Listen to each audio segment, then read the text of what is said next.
આગળ વાત કરીએ તો હવામાન નિષ્ણાત અંબાલાલ પટેલની વધુ એક આગાહી 26 મે થી 29 મે સુધીમાં હવામાનમાં પલટો આવશે। દક્ષિણ ગુજરાત, વલસાડના ભાગોમાં ભારે વરસાદની શક્યતા વ્યક્ત કરાઈ છે। અમરેલી, બોટાદ, જૂનાગઢના ભાગોમાં પડી શકે છે ભારે વરસાદ, તો વડોદરા, ભાવનગરના ભાગોમાં પણ ભારે વરસાદ થશે। દેશના ઉત્તરીય ભાગોમાં ભારે પવન રહેશે। લગભગ 80 થી 90 કિલોમીટરની ઝડપે પવન ફૂંકાશે।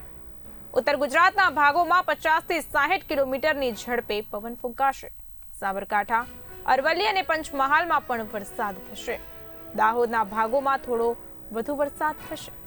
પૂર્વ ગુજરાતના ભાગોમાં પણ ભારે વરસાદની આગાહી વ્યક્ત કરાઈ છે।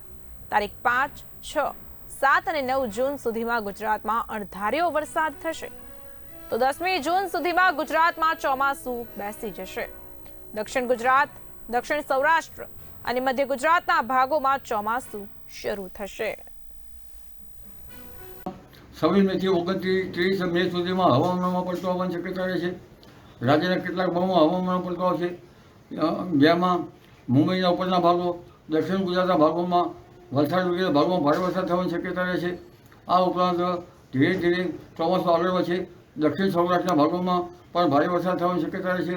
જૂનાગઢ, અમરેલી, ભાવનગર, બોટાદના ભાગોમાં કેટલાક ભાગોમાં ભારે વરસાદ થશે। વડોદરાના ભાગોમાં પણ ભારે વરસાદ થવાની શક્યતા રહેશે। અમદાવાદ, ગાંધીનગરના ભાગોમાં તો આશરે હવામાનમાં પલટો આવશે। વડોદરાના ભાગ ઉપરાંત લગભગ એક પશ્ચિમ વિક્ષેપ આવેલો છે, જે પશ્ચિમ વિક્ષેપની અસરના કારણે દેશના ઉત્તરીય પર્વતીય પ્રદેશોમાં ભારે પવનના આધીનતો રહેશે। લગભગ 80 થી 90 કિલોમીટરની ઝડપના પવન ફૂંકાશે, જે આંધીવંતરનું પ્રમાણ રાજસ્થાનના ભાગો સુધી આવતા તેની અસર ઉત્તર ગુજરાતના ભાગો પર થવાની શક્યતા રહેશે। ઉત્તર ગુજરાતના ભાગોમાં લગભગ 50 થી 60 કિલોમીટરની ઝડપના પવન ફૂંકાશે અને સાબરકાંઠાના ભાગો પર પવન ફૂંકાવાની શક્યતા રહેશે। તદ ભાગમાં ક્યાંક ક્યાંક ગાજવીજ સાથે વરસાદ આવવાની શક્યતા રહેશે। આ ઉપરાંત અરવલ્લીના ભાગમાં વરસાદ થશે। પંચમહાલના ભાગમાં, દાહોદ વગેરે ભાગમાં વરસાદ થવાની શક્યતા રહેશે। તે ભાગમાં થોડો વધુ વરસાદ થવાની શક્યતા રહેશે। પૂર્વ ગુજરાતના ભાગમાં ભારે વરસાદ થવાની શક્યતા રહેશે કેટલાક ભાગમાં। એટલે હવે રીમઝીમ કરતું વરસાદની ગતિ આગળ વધી રહી છે અને લગભગ ચોમાસું પણ નજીકમાં આવશે।